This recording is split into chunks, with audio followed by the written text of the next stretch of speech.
Okay, so we're looking now at one of the body awareness exercises which involves the ramps or the beams.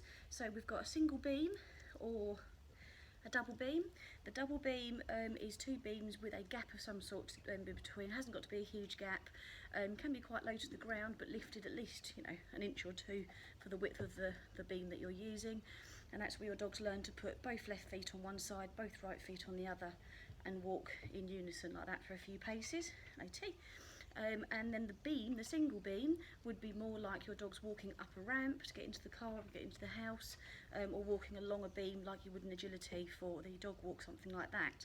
So I've got my dog walk beam here for showing you what we're doing here, but it needs to be in relation to your dog's size and strength and height. So if they're a giant breed, then you're going to want to use something nice and wide and strong enough for them to walk on, rather than making them balance on something that's way too small. So it's about a body awareness, it's not about risking their safety and their health.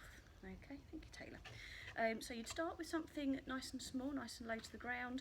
That might be something like a place board, like this, where you've literally just got an inch or two off the ground, guiding your dogs onto it, straight off the other side, get them used to being on something that's not just the ground. So Cass, so good girl, and off again, lovely.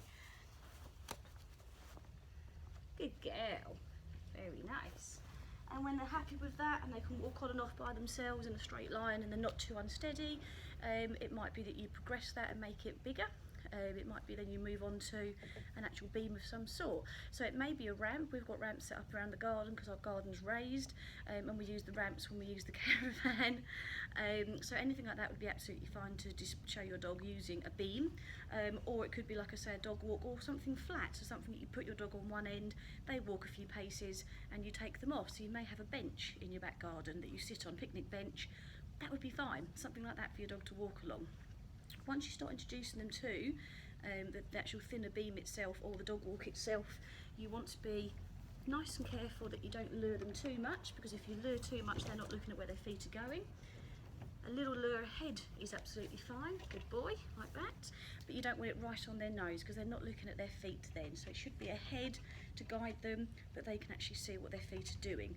Putting a harness or collar and lead on them can help because it also means you can spot them. So if they look a bit unsteady, you can stop them from falling off, which is absolutely brilliant.